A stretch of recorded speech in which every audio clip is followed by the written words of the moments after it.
Pertama ingin saya menyampaikan materi pengenalan ya, pengantar riset operasional 1. Nanti akan disambung dengan materi programming linear programming begitu ya. Nah, pengantar ini pertama penilaian ya. Penilaian ada 4 unsur agar diperhatikan karena kalau salah satunya tidak ada akan mengurangi nilai ya, akan mengurangi nilai.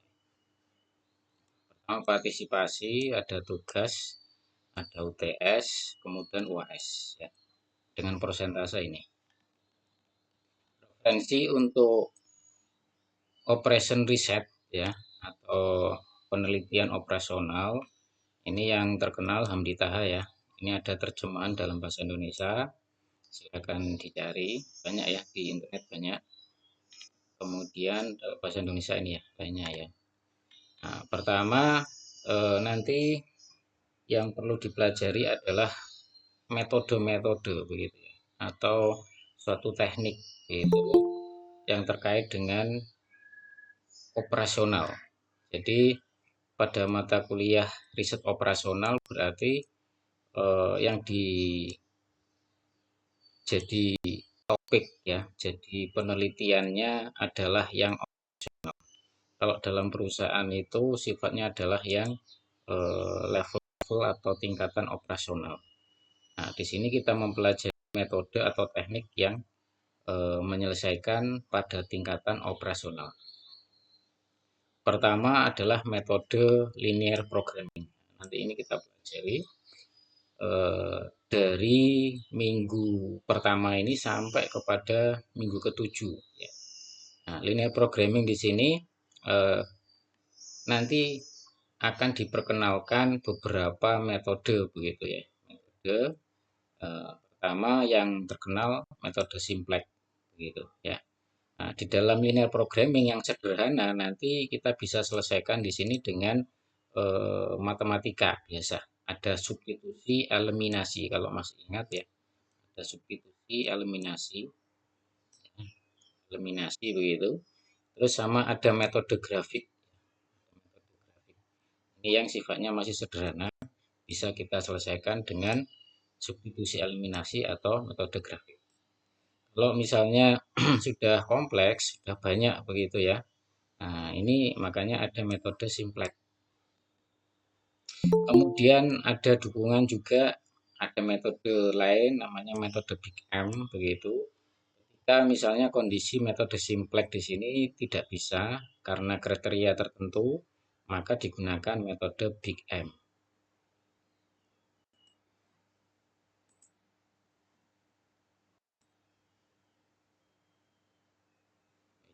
Kemudian nanti juga kita akan mencoba mempelajari metode 2 fase, metode dualitas ya. Kemudian ada analisa sensitivitas. Sebenarnya ini semua ini dalam satu kesatuan begitu ya. Jadi tidak terpisah. Dan dalam riset operasional ya, materi ini umum artinya pertama kali yang memang disampaikan, artinya dipelajari. Kemudian ada UTS pada minggu ke-8 ya. Nah, setelah UTS nanti kita mempelajari metode transportasi. Jadi bentuknya sudah berbeda, tetapi ada kemiripan juga dengan dasarnya ya linear programming, tetapi di sini digunakan metode transportasi untuk transportasi.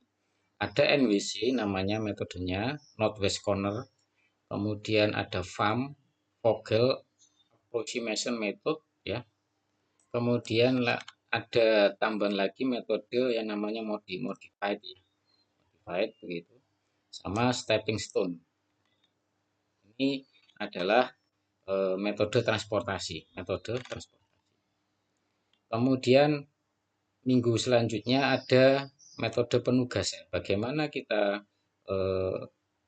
menyelesaikan operasional terkait dengan penugasan. Nah, ini bisa jadi alat ya, metode penugasan atau assignment method. Atau nanti istilahnya namanya Hungarian method. harian metode. Kemudian ada metode jaringan atau network method ya. Nah, di sini ke arah mengelola suatu jaringan kerja ya, jaringan kerja ya, bukan jaringan IT ya. Ada juga metode jaringan IT ya, tapi di sini adalah metode jaringan kerja. Nah, network method. Nanti contoh yang paling umum dan dekat adalah project ya, project management. Nah, ini jaringan kerjanya nanti bisa kita bantu dengan alat analisa metode jaringan. Nah, di sini kemudian nanti dilanjutkan ada metode pengendalian persediaan. Pengendalian persediaan atau inventory control, begitu kan? Nah, ini metodenya, alat untuk mengendalikan ya persediaan. Oke, baik itu gambaran ya materi, nanti ditutup dengan UAS. Ini pada week pertama ya, saya sekilas saja, saya punya gambaran. Nah, kalau bicara sejarahnya, ini bermula, jadi konsep ilmu riset operasional itu dari Perang Dunia. Jadi ketika sekutu begitu melakukan operasi gitu ya, operasi militer, terus kebutuhan mereka, mereka menggunakan riset operasional dalam strateginya. Mengapa demikian? Karena sumber daya yang dimiliki itu tentunya tidak penuh ya, artinya tidak selalu tersedia sumber daya. Adanya keterbatasan, sehingga dibutuhkan suatu cara atau suatu metode ya. Metodenya ini dikemas dalam suatu ilmu begitu, namanya riset operasional atau operation riset.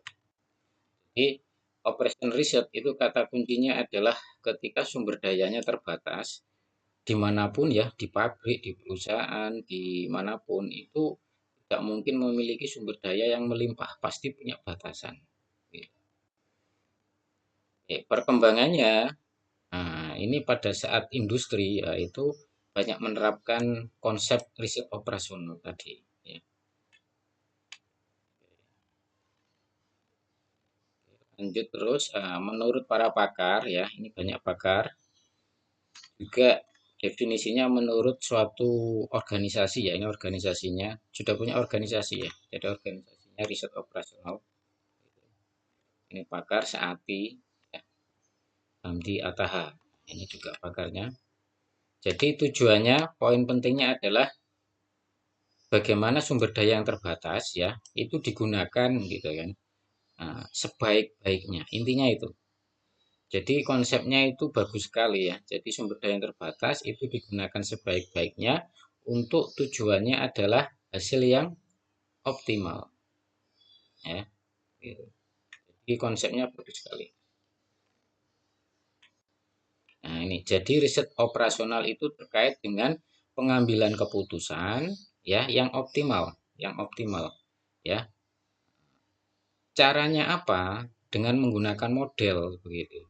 Model yang deterministik maupun probabilistik.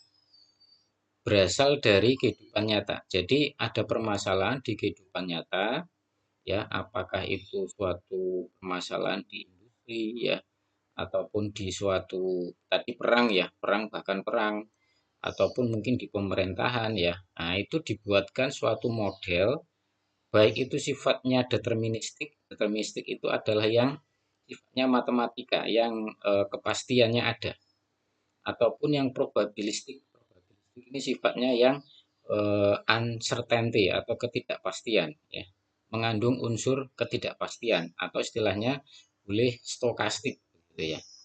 Nah, ini dibuatkan model ya. Nah, dari model itu nanti kita find solution, kita cari solusinya ya. Kita cari solusinya dengan apa? Dengan suatu metode. Nah, metodenya yang kita pelajari pertama ini namanya linear programming. Gitu ya. Tujuannya apa? Dari hasil linear programming itu untuk ngambil keputusan yang optimal. Gitu. Ya, nah, itu riset operasional. Oke, sampai di sini paham ya? Ada pertanyaan? Pertanyaan silakan ya. Oh iya, silakan tulis nama di sini ya, di message ya. Tulis nama untuk absen. Nin apa Pak? Gimana? Pakai nin. Ya, pakai name biar jelas ya, Mas. Nah, tulis Iya. nama di sini untuk absen ya, di message ya, pakai name biar jelas. Itu ya gambarannya ya. Jadi tahu, mungkin kalau di SMA itu belum pernah dapat ya mata kuliah ini. Nah, jadi dasarnya tetap matematika ya, tetapi kepada sudut penerapan. Pertama, selanjutnya ini contoh-contoh kasus ya. Nanti kita bisa masuk ya, bisa masuk ke situ. Nah, langkah sekarang tahap dalam riset operasional. Jadi tahapan riset operasional di sini ya.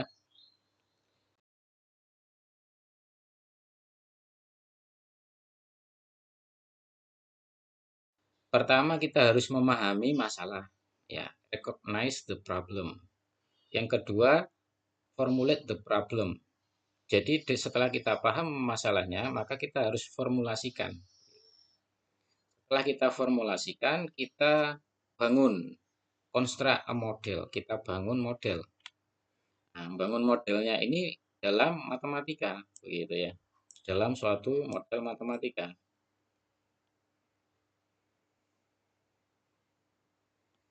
Gitu ya. Nah, model matematikanya lebih spesifiknya apa? Dalam bentuk bisa persamaan ya. Nanti juga bisa pertidaksamaan ya. Kalau persamaan kan berarti ada sama dengan. Kalau pertidaksamaan ada kurang dari, sama dengan, atau lebih dari sama dengan. Itu ya, itu bentuk persamaan dalam model matematika. Kemudian nanti akan kita bahas ya, di dalam model matematika itu ada dua kelompok ya, fungsi objektif yang pertama, yang kedua ada fungsi kendala. Gitu. Yang saya sebut di awal, setiap situasi, setiap perusahaan itu punya kendala-kendala. Nah, itu nanti dibentuk atau dibuatkan fungsi kendala-kendala. Setelah konstruk model atau membangun model ya, nah, kemudian kita cari solusinya, find a solution.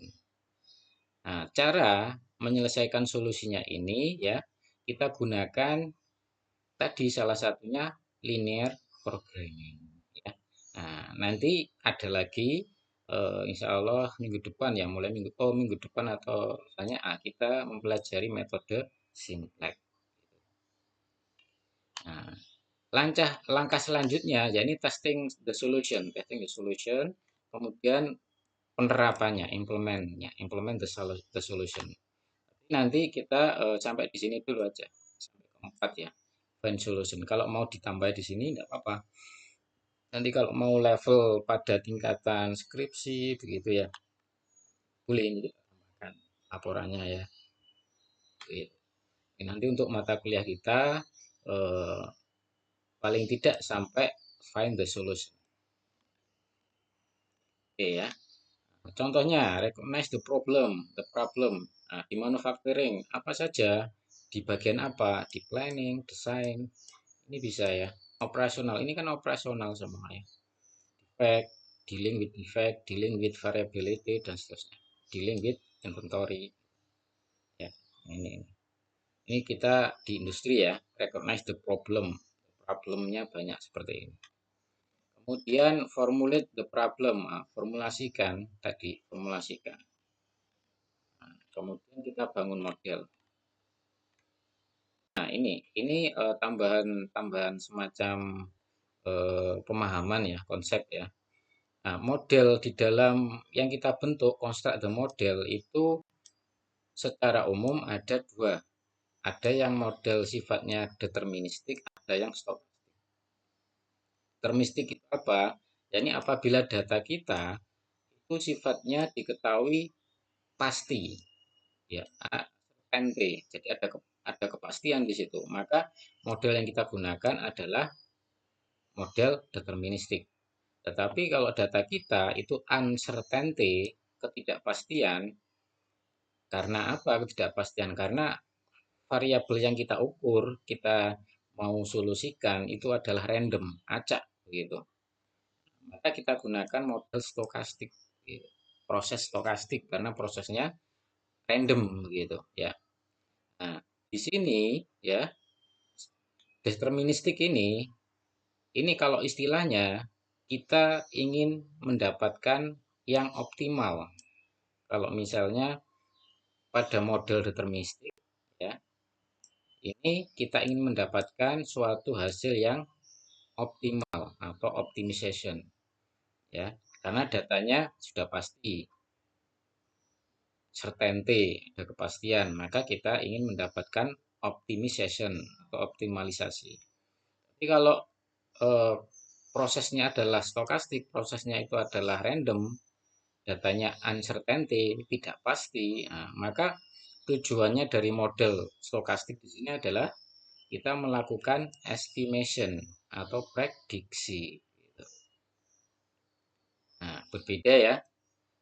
Optimization sama estimation ini berbeda. Prediksi ini kan berbeda nih. Itu. Oke ya. Ini gambaran konsep ya, yang apa supaya paham gitu. Kalau misalnya kita gunakan deterministic model, maka tujuannya adalah optimization. Kalau kita gunakan stochastic model, maka tujuannya adalah kita melakukan estimasi atau prediksi. Nah, pada eh, riset operasional 1, jadi mata kuliah OR1, nah itu kebanyakan modelnya adalah deterministik ya. Ini pada OR1 ini. Gitu. OR1. Nah, pada stokastik model di sini nanti insya Allah nggak salah pada OR2 banyak. Pada OR2 ya. Meskipun pada OR2 ini nanti ada satu ya, satu dua yang sifatnya deterministik OR2 ya. Tapi kebanyakan nanti OR2 ini stokastik model ya. Ya, ini ya contohnya ya, metodenya deterministic linear programming. Jaringan ya. Nanti ada integer programming gitu. Non linear. Nah, stokastik di sini ada Markov chain ya. Ada teori antrian. Going ini antrian ya. Nah, ini nanti kita pelajari di OR. Oke, baik itu ya gambarannya ya pada pengenalan riset operasional. Oke. Sekarang kita masuk kepada apa itu pemrograman linear. Pemrograman linear. Jadi ini materi sekarang ya, pertemuan kedua. Pemrograman linear. Ada pertanyaan silakan ya. Silakan kalau ada pertanyaan.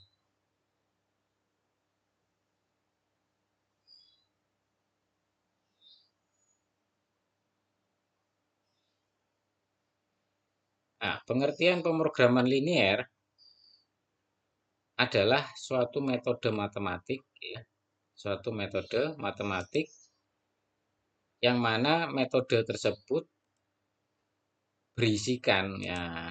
Jadi namanya metode matematik berisikan sumber daya yang terbatas untuk mencapai suatu tujuan. Tujuannya bisa maksimal atau minimal. Kalau maksimal terkait dengan untung, kalau minimal terkait dengan biaya atau kerugian, begitu kan? Kerugiannya harus minimal kan begitu. Ya, atau cacat bisa, atau cacat. Berarti kan harus kecil minimal, minimum ya. Nah, di sini metode matematiknya di sini ya, nanti bentuknya ada dua kelompok ya. Di dalam program linear itu, pertama adalah fungsi tujuan di sini. Kita akan membuat suatu fungsi tujuan.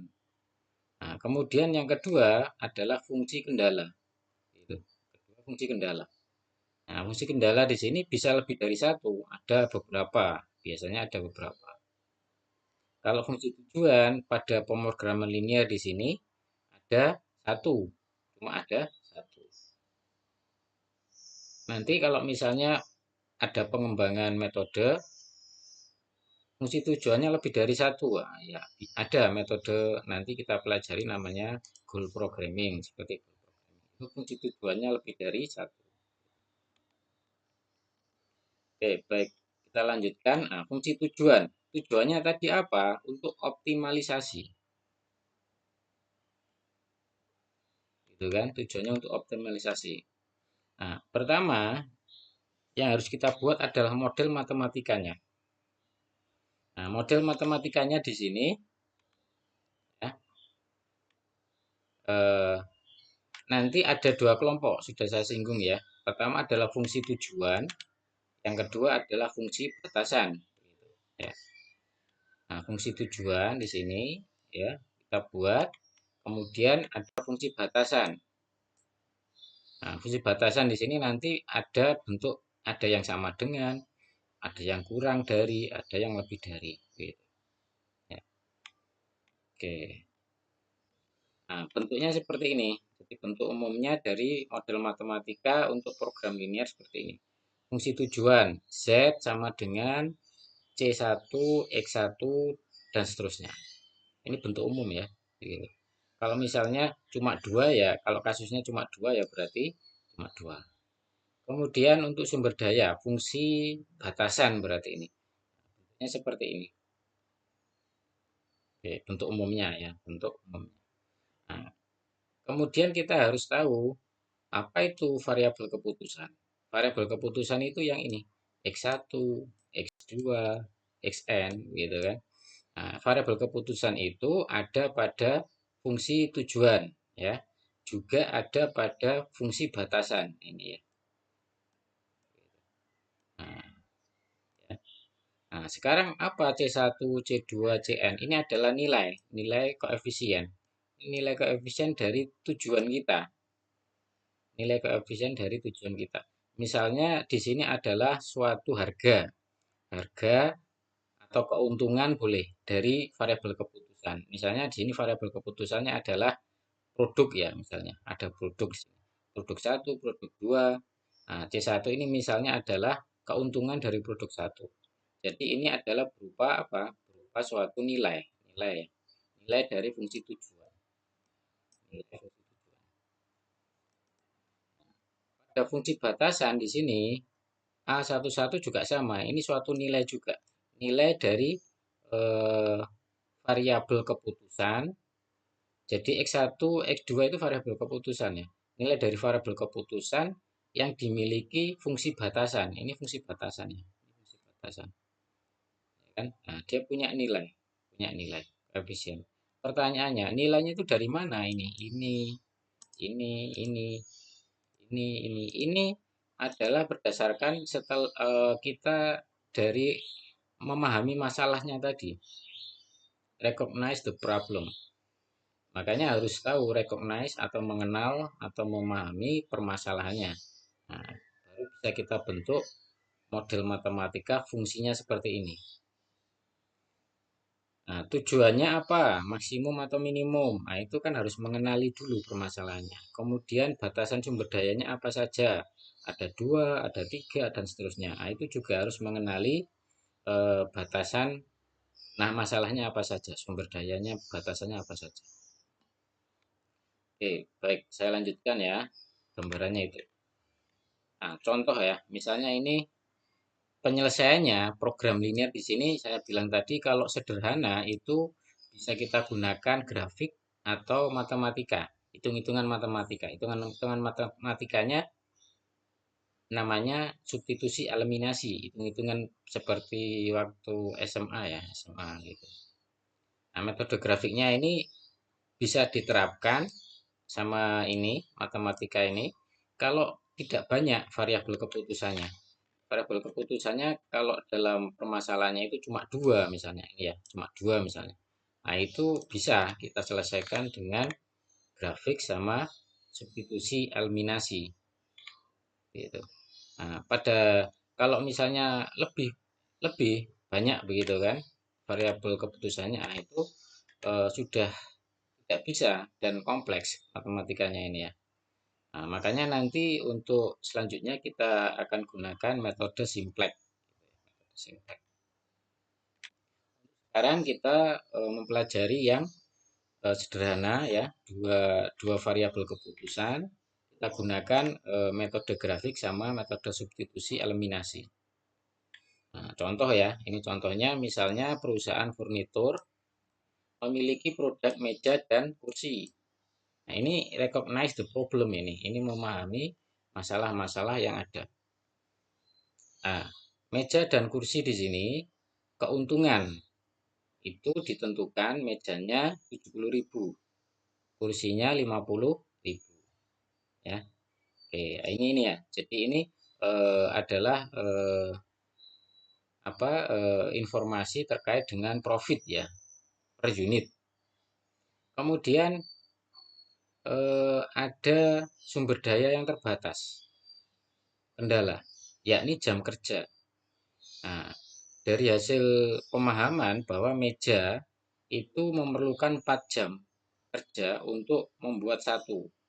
Kalau kursi untuk membuatnya butuh 3 jam. Ya. Nah, kemudian dilanjutkan dengan pengecatan. Jadi setelah membuat itu kan dicat. Untuk meja itu butuh 2 jam. Untuk kursi 1 jam. Oke. Nah, kemudian namanya sumber daya jam kerja itu kan ada keterbatasan. Ya. Nah, ini kita tentukan. Jadi makanya perlu ada pemahaman ya permasalahan. Nah, dalam membuat meja ya dan kursi itu batasannya jam kerjanya 240 jam per minggu. Ya, jadi batasan kerja untuk membuat meja dan kursi 240 jam per minggu. Nah, sedangkan untuk pengecatan itu 100 jam per minggu. Nah, kemudian ini utamanya yang ditanyakan, berapa jumlah meja dan kursi yang sebaiknya diproduksi agar keuntungannya maksimal. Nah, ini yang Nah, di sini dari permasalahan ini setelah kita mengenali, kita buat suatu tabel. Biasanya begitu ya supaya mudah ya. Sebelum membuat suatu persamaan matematika, kita untuk mempermudah biasanya membuat tabel kayak gini. Atau kalau misalnya sudah terbiasa ya tanpa tabel di sini juga tidak apa-apa. Nah, gambarannya mudahnya seperti ini ya. Jadi pembuatan di sini 4 ya, 4 jam untuk meja, 3 jam untuk kursi. Nah, di mana waktu yang tersedia untuk pembuatan meja dan kursi itu 240 jam per minggu. Selanjutnya, pengecatan di sini 2 jam meja, 1 jam untuk kursi. Batasan waktunya 100 jam per minggu. Oke. Nah, berarti di sini adalah kendala di sini. Ini kendala di sini. Berarti dia masuk kepada fungsi kendala. Fungsi kendala. Oke. Nah, kemudian kebutuhan per unit. Artinya di sini ini profit ya, dari ini profit ya. Profit. Profitnya di sini atau keuntungannya adalah tujuan. Jadi di sini adalah fungsi tujuan. Fungsi tujuan. Ini tujuannya ini yang mau kita hitung agar maksimum begitu tujuannya. Jadi kita sudah dapatkan suatu model matematika yakni fungsi tujuan sama fungsi batasan. Bagaimana menuliskannya? Nah, menuliskannya seperti ini. Fungsi tujuan, karena dia profit, maksimum Z 70.000 ya. X1, X1 di sini adalah meja ya. X2 di sini adalah kursi. Profitnya 50.000. Nah, ini fungsinya. Kita dapatkan ya. Kemudian fungsi kendala ada dua ya. Fungsi kendalanya ada dua. Nah, ini sudah ini ya. Ini lengkapnya ya. Fungsi kendalanya ada dua. 4 jam untuk meja ditambah 3 jam untuk kursi. Nah, di mana sumber dayanya maksimal 240 jam per minggu. Ini pada bagian pembuatan. bagian pengecatan kendalanya ini kita tuliskan seperti ini. Kenapa kurang dari sama dengan? Karena eh, tadi tujuannya adalah maksimum kan. Kalau lebih dari itu berarti kan tidak cocok dengan tujuan maksimum. Makanya di sini adalah tandanya kurang dari sama dengan. Gitu sama ya. Untuk pengecatan juga kurang dari sama dengan. Nah, kemudian nilai X1 sama X2 variabel keputusan X1 sama X2 di sini nanti solusinya tidak boleh negatif. Artinya keduanya nggak boleh negatif solusinya. Kalau negatif solusinya tidak akan mendapatkan solusi yang optimal begitu. Makanya di sini adalah syarat ya, mesti ikut ini. Bahwa variabel keputusan jumlah X1 ini kan variabel keputusan ya, adalah jumlah meja ya, yang diproduksi. Meja yang diproduksi begitu ya. Meja yang diproduksi untuk X1 berapa jumlahnya? Gitu. X2 juga sama, berapa? Agar apa? Agar optimum di sini. Cara mendapatkannya bagaimana? Nah, ini yang kita selesaikan dulu. Ini kita selesaikan dahulu. Ini ya. Nah, kalau kita menggunakan hitungan matematika, substitusi eliminasi, nah ini caranya. Ya, misalnya titik potong sumbu X1 ya. Kalau titik potong X1, maka ya X0-nya, X2-nya 0. Kita masukkan angkanya. Terusnya ya, kita cari titik potong sumbu X2 gitu kan. Ini kendala 1, kendala 2 kita hitung begitu kan. Kita buat substitusi eliminasi. Nah, di sini saya ingin mengenalkan menggunakan software gitu ya, menggunakan software. Nah, softwarenya berupa namanya POMQM. Sudah ada yang pernah tahu software POMQM?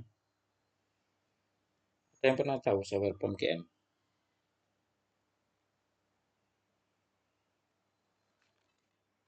Belum pernah, Pak. Belum pernah ya. Oke. Nanti akan saya share ya softwarenya. Saya ada di link Google Drive, jadi nanti silakan di-download. Akan saya share habis ini materi ini juga. Silakan di-download ya, karena akan membantu ya, membantu untuk analisisnya, penghitungannya.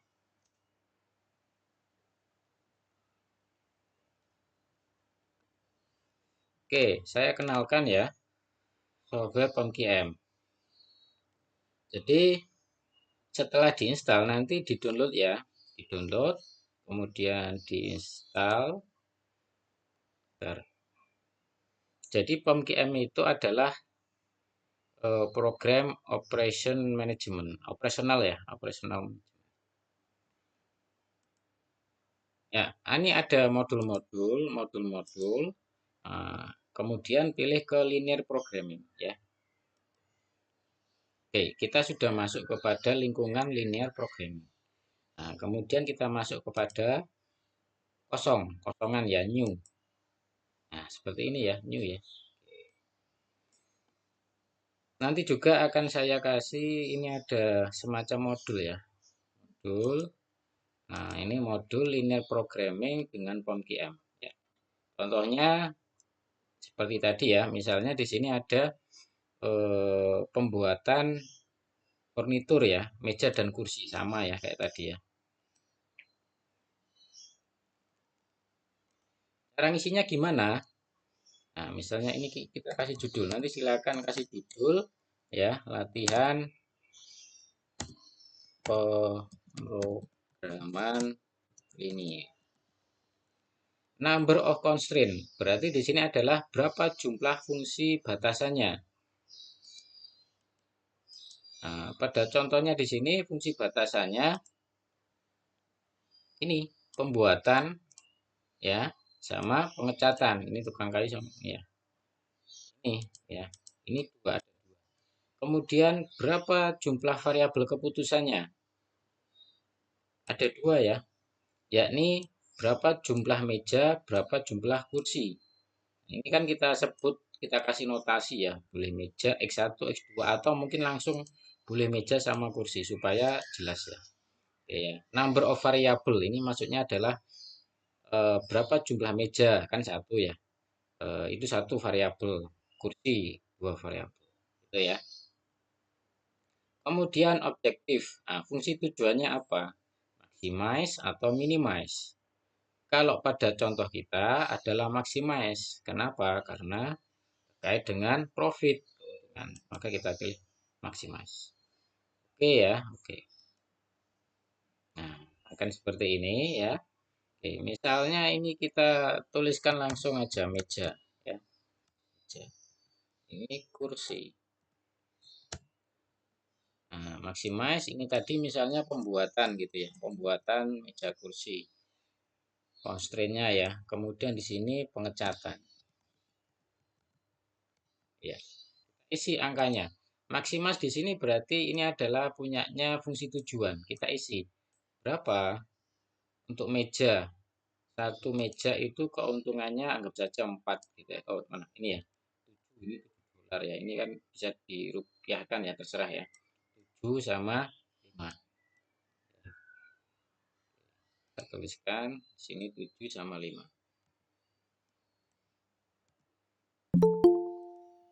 Ya.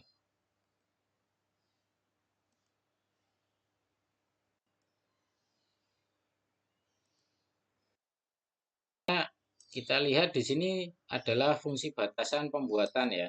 Nah, pembuatan. Tadi kendalanya adalah terkait jam kerja. Untuk meja apa? Mejanya di sini. Nah, pembuatannya 4 jam, 3 jam, batasannya 240 ya. Ini 4 jam, kursi 3 jam, batasan waktunya 240 dalam 1 minggu ya. Untuk pengecatan 2 jam, 1 jam untuk kursi, batasannya 100 jam dalam seminggu. 100. Ya, sudah selesai. Ini ya. Nah, kita tinggal solve. Ini solusinya. Ini solusinya. Nah, outputnya ada beberapa di sini. Outputnya ada beberapa.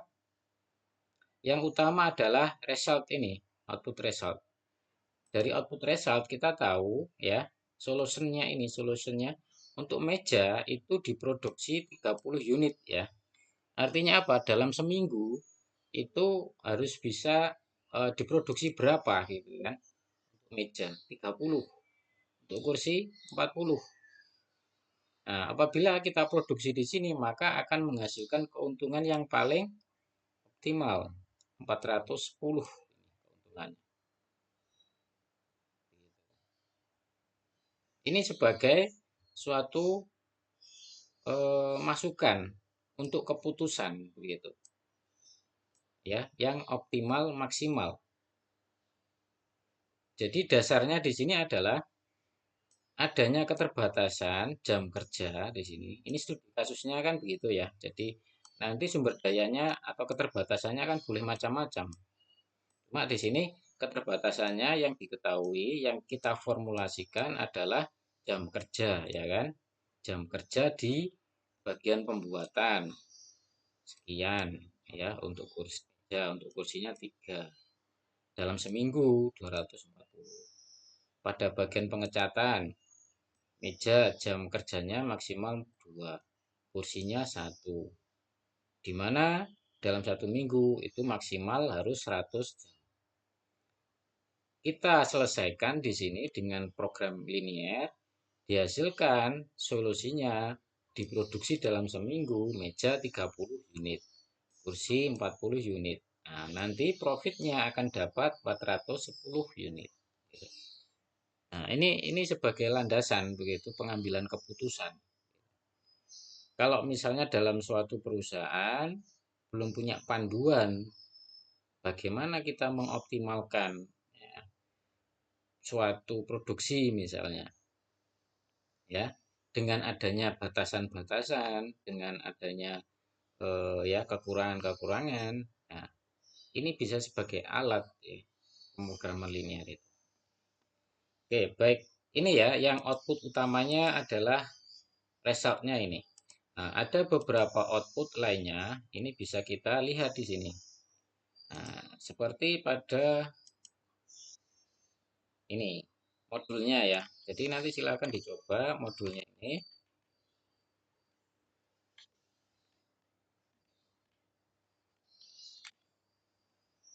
Ini prosesnya tadi ya, masukkan tadi.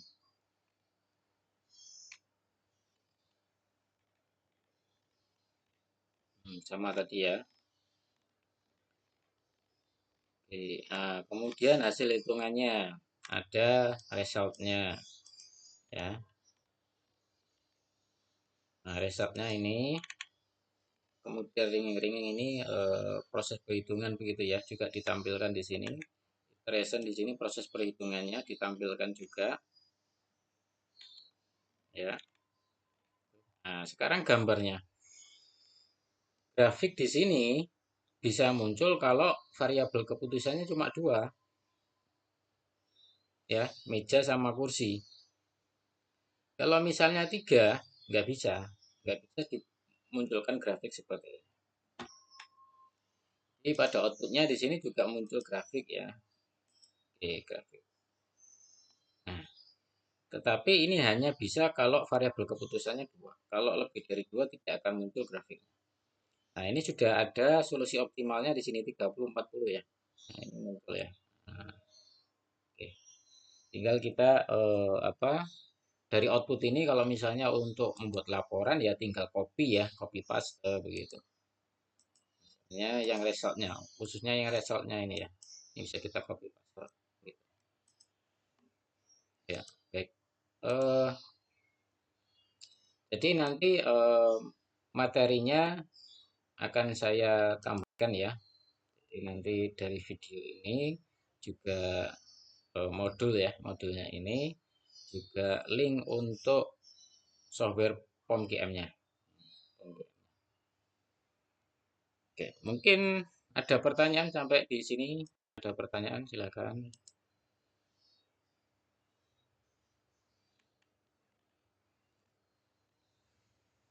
Nah, ini ada contoh ya. Pada materi kedua ini ada contoh. Silakan dicoba ya, dites menggunakan POMGM. Ini ada tiga kendala ya. Satu, kendala dua, kendala tiga. Ya, kalau menggunakan hitungan manual cukup lama ya. Oke, tujuannya adalah maksimal ini. Jadi mencari tahu nilai X1-nya berapa, variabel keputusan X2 berapa. Ini pasti ya, ini kendala di sini bahwa nilainya tidak boleh sama dengan 0 atau negatif. Variabel keputusan di sini keduanya nggak boleh 0 atau negatif ya. Nah, ini sifatnya ini. Kalau ini studi kasus ya, ini studi kasus. Nanti silakan dicoba juga ya. Silakan dicoba. Oke, baik. Ada pertanyaan?